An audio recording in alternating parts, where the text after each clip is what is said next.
We're now going to be continuing on with our interval practice around this G note, which is on the 5th string down from the top of the guitar, fret number 8 on the B string.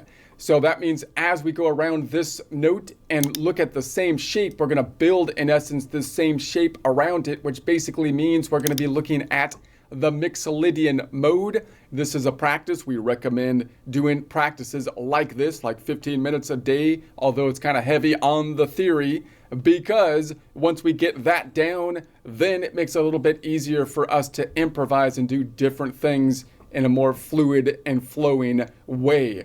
So before we jump into it, let's get a quick recap of the Mixolydian mode. This is the third time or the third presentation on this note. So I'm going to go into a little bit more detail just in terms of how you might use the different modes, why it's useful to kind of think about the different modes and how you might apply them as we are doing that. So we're on the Mixolydian. Notice the Mixolydian is related to the related major. The C Mixolydian is the 5th of the related major, in this case, which is going to be the C. Now note, of course, what we want to do on the guitar and most other instruments as well, although most of the time people use the piano as your starting point to learn like music theory, which is great because it gives you that pattern of the whole, whole, half, whole, whole, whole, half. So I'm not a piano player, but I would assume that learning the piano, you're going to start to learn that pattern, whole, whole, half, whole, whole, whole, half, and then be able to move that pattern up by looking at and starting it from different places, which basically means you're playing different modes. Now, the downside of the piano, however, is that because it's lined up to have smaller keys, the black notes, as the half steps in relation to the major scale of a C major, then when you move up your positions, you have to change your hand position a little bit to adjust for the fact that although the shapes are using the same, they're all movable shapes, the keys are different sizes. So that's going to have your mind approach it a little bit differently. Whereas on the guitar, of course, there are no smaller notes. There's smaller frets at the top of the guitar that we have to deal with. So that might kind of alter how we might want to play a particular item so that we can reach up higher on the guitar rather than back on the guitar or something like that. But once we learn a particular shape, we can typically move it up and down the fretboard, and it's going to be uniform. And that's great, although we can't move it as easily this way, vertically up and down the fretboard, because of the kink in the tuning. We can, but we have to then always be accounting for this dang kink in the tuning, which becomes an issue. I'm going to take these off. So that means although we're still learning kind of in the C major and related modes, although I typically see it as an A minor more than the C major, because that's right kind of like in the middle of the guitar, and in shape number 1, if you use it as a pentatonic shape, it's kind of a minor shape. But we can move this shape around possibly even more easily than you could say on a piano, because it's going to be uniform going up and down. So that's going to be the general idea. So what we would like to do is learn the relative positions then, because that's what's going to be movable, not the actual notes. So the fact that I would like to kind of know, I have an idea of the notes, but that's not really where my focus is. My focus is not that I want to know the 3 notes that are in a C major, right? A C, E, and G. I would much rather be able to say it's a 1, 3, 5 position to any kind of major chord, right? And therefore, if I also know the relative positions on the fretboard, I can always build it, not even if I don't know what the root note is, right? I don't even know what the notes are. I can still build it because I know the relative positions. That's going to be our general concept here. So usually we start with basically learning the majors and then compare all the other modes to it. So right now we're looking at the Mixolydian mode. And whenever we're looking at these major modes, it's useful to look at them kind of together in terms of if you were playing them, I want to play all the major chords possibly, which in the key of a major scale would be the 1, 4, 5. The 1, 4, 5 is what builds. They all have a major third when you build chords within them. And then the 2, 3, and 6 are going to have the minor third. They have minor chords if you build a chord from these notes starting there. And then you've got the Locrian, which is the weird one, has a flat 5 and still a minor third to it. So that's going to be, so generally that's going to be the idea. But remember, if I'm going from the 1-4-5 in a major key, and then I want to play in some other mode like the Aeolian, the next most popular, which is the minor scale, I have to reorientate, putting this A to the 1, usually is how we think of it, right? And so now the A note is the 1, all the notes are the same, but now the 1-4-5 relative position is all minors, right? The 1 is now the minor, which is equivalent to what the 6 was before, and now the relative position 4 is now what I would call absolute mode number 2, or the Dorian, and then 5, the 5th, is absolute mode number 3. So again, most people, how do people deal with that usually? We start to remember that, well, okay, well, if I'm in the major key, that means the 1-4-5 is going to be all the major chord constructions that have a major third, and basically that means the rest of them, except for the last one, is going to have a weird flat 5th. That means the 2, 3, and 6 has a minor, and then the 7th is the weird one. And then on the minor, we say, oh, look, it mirrors, which it does, but it's kind of a shortcut to say, okay, the 1-4-5, if I look at it from the perspective of the minor, the 1-4-5 are going to be all the minors, which will be Aeolian or the minor scale, right? And then the Dorian modal chord, and then the Phrygian modal chord, which means that the 3 then we have the 6 and the 7 are going to be the majors, and the funny one is the 2 in that case. So we kind of just start to remember, oh, the 1-4-5 in a major key are all the majors, and a 1-4-5 in the minor are the minor. It happens to work out that way. But what if I go to some other key like the Mixolydian, which is common in like a bluesy context? Now it doesn't really work that way, right? The 1-4-5 is no longer all major, right? The 1 is a major, the 4 is a major, and then the 5 is minor. So what do I do with that if I'm trying to think about other modes that I'm playing in? What do people normally do? They get stuck. We get stuck by playing only in the major scale because I happen to memorize that all of the positions that I go through, I know whether to make a major third or a minor third, and I possibly don't know anything about the rest of it, the 7, 9, 11, and 13. What would we like to be able to do? I'd like to be able to learn the rest of it. I'd like to be able to say, okay, if I go to the 1-4-5, I know that I'm going to play a major third, but I'd also like to know what I can do that's still in the same key if I wanted to add the 7, 9, 11, and 13. And I'd like to go to any other mode and be able to say, I'm going to play the relative positions of that mode and still be able to determine that the chord constructions from any of the notes in there will have a major third or a minor third, major chord or minor chord, and the other positions. How do I know that? How can I figure that out? You can think of the chords that you're building not simply as major and minor, but as modal chords, right?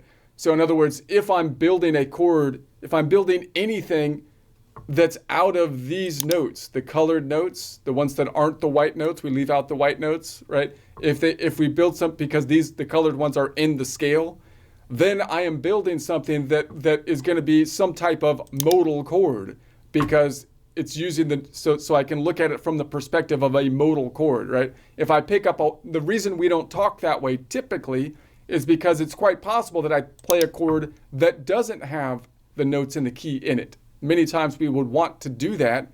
So then I have to name the chord, whatever I'm playing, not as a related modal chord of what I'm playing in, but I have to name it with some other naming convention. So what I'm trying to get at is that when I'm playing in any kind of key, what I can think about doing is going from, let's think about the two ways I might play a 1-4-5, for example. If I'm playing a 1-4-5 in the major key, then then I know that I'm going to play obviously the 1-3-5, or the notes in the chord, the relative positions of the chord will all have a major third. Therefore, all of the shapes will be uniform.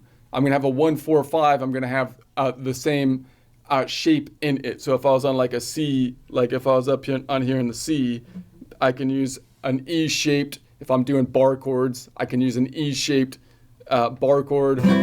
that would be like an E major up here.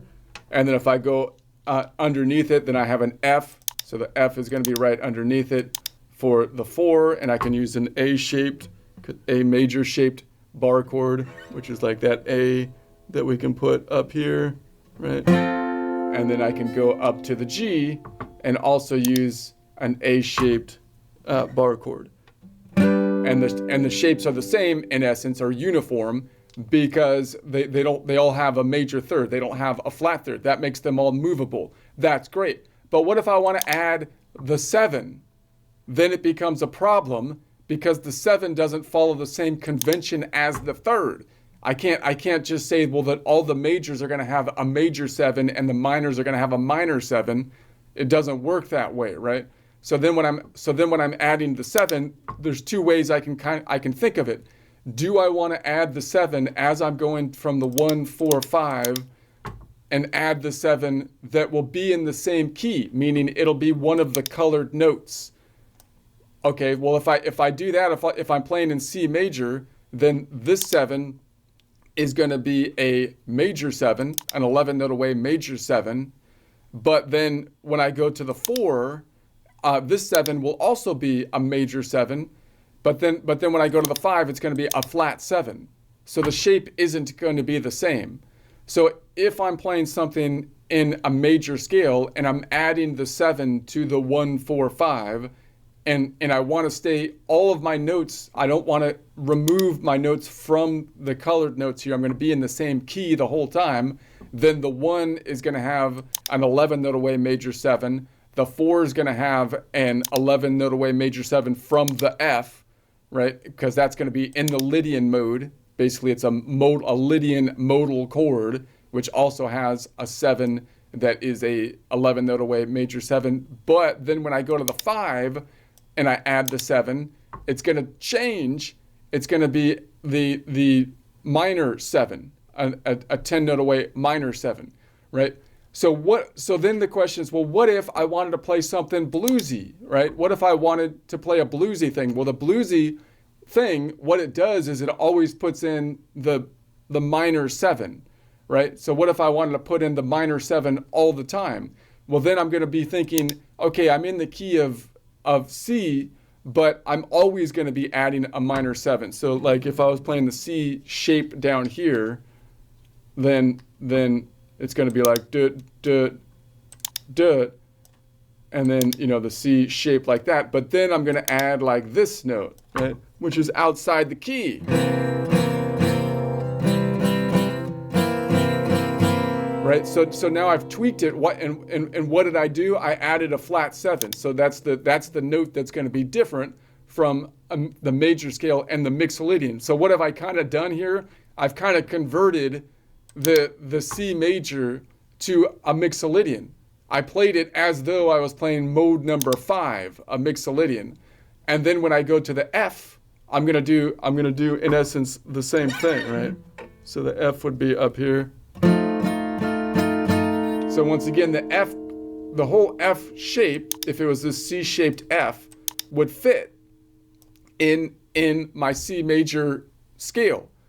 But I'm adding then once again the flat 7. So this note doesn't fit because the F normally would have an 11 note away major 7, and I flattened it. So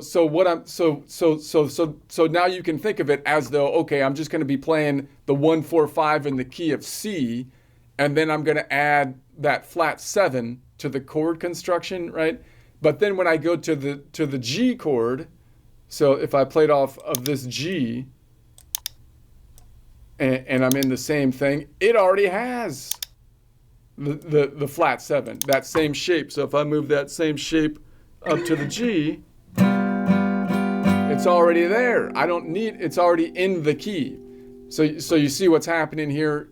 So that means how am I going to think about that if I'm trying to play something kind of bluesy? One way I can do it is I can say, okay, I know this shape as the C, as the major shape, and I know how to make a major chord, but when I make the major chord, I'm always going to flatten the 7, right? I'm going to add the flattened 7. which means I've basically converted this one from a C major to basically a C mixolydian, right? And then when I go to the 4, I'm not really playing a Lydian modal chord. I'm kind of switching the 4 and playing it as though I was playing an F mixolydian chord. And then when I get to the 5, I don't have to convert it. I can think of it as a G mixolydian. I'm basically playing a mixolydian. So that means that if I know this shape, I can do this.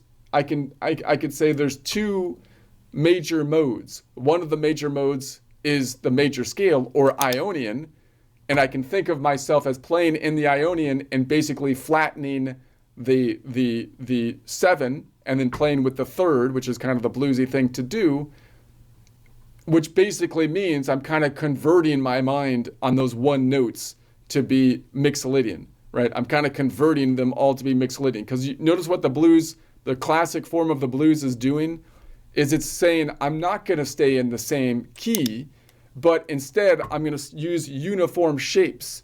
Notice the shape is the same as the C shape as I moved it up the guitar.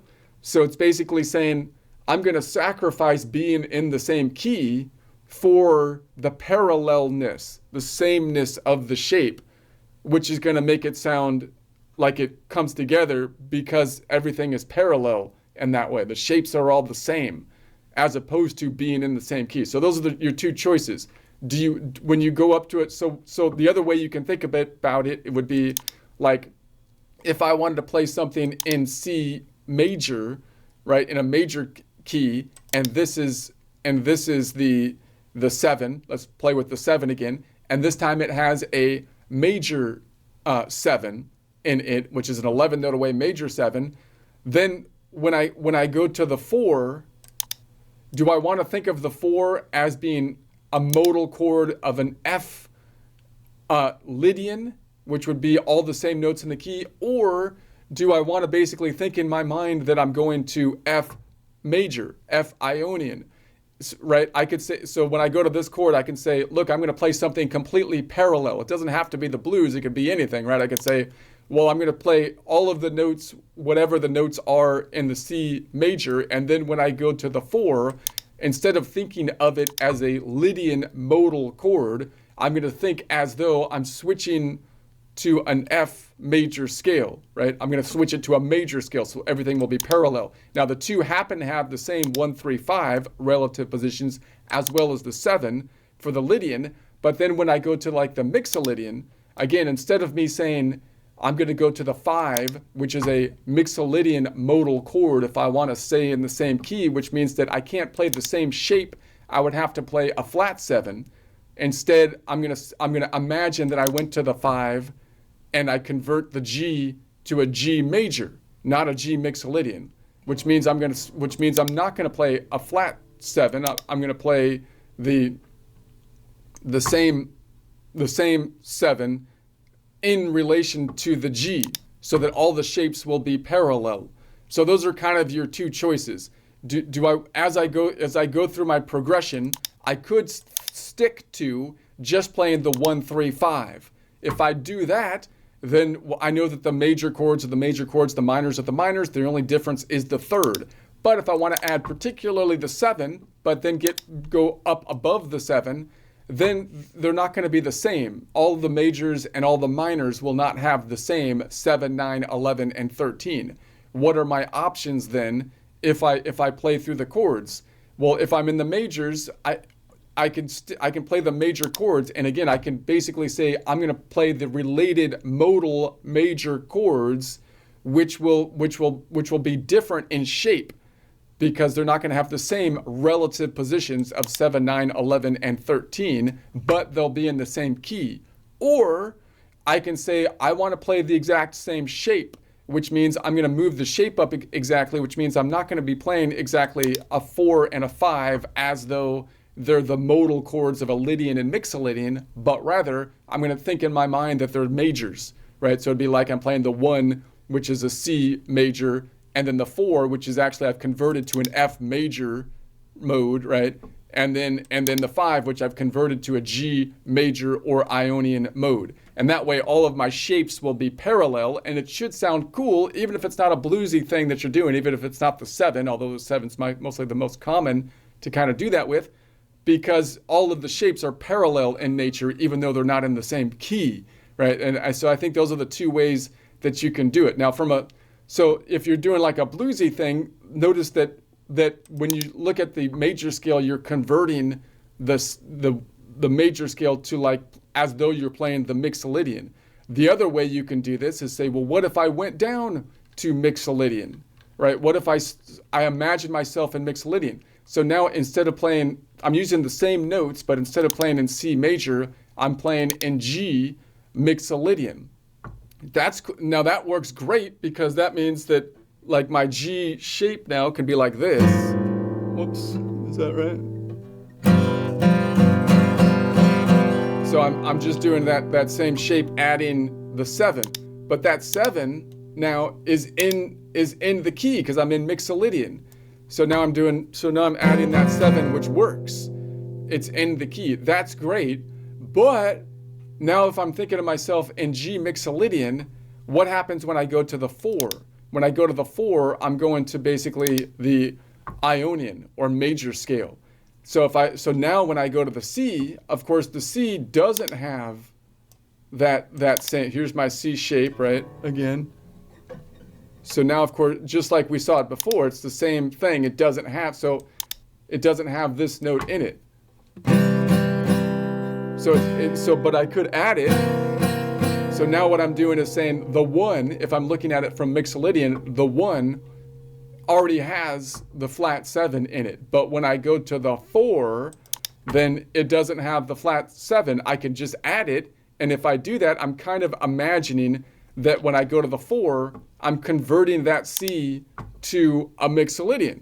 Right? I'm basically saying I'm going to the G Mixolydian, and then I'm going to the relative 4 related to this, but I'm converting it not from an Ionian modal chord, but to a C Mixolydian modal chord. Right, so it's a parallel shape, and then when I go to the 5, notice we have a big problem here that we're like, wait a second, the 5 isn't even a major shape. That's a minor shape, right? That's a D minor like this, or you could play it this way, a D minor. So I could add that in, right? I could say, okay, here's a G. Mixolydian with a flat 7.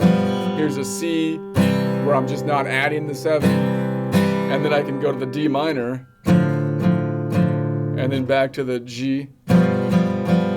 Right, but if I want it to sound kind of bluesy, I'm going to say, okay, well, if this is let's say this was a D minor, I'm going to bring the 3rd up, right? And so now I've converted the D minor to a G mix to a D Mixolydian again, right?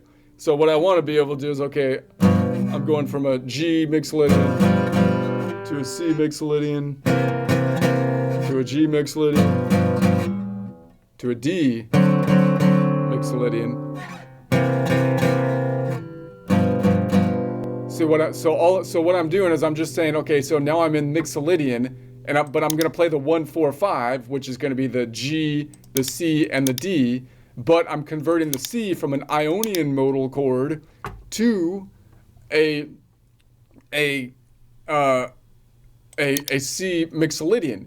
And then when I go to the 5, I'm not going to play a minor, but I'm going to convert the minor to a D Mixolydian.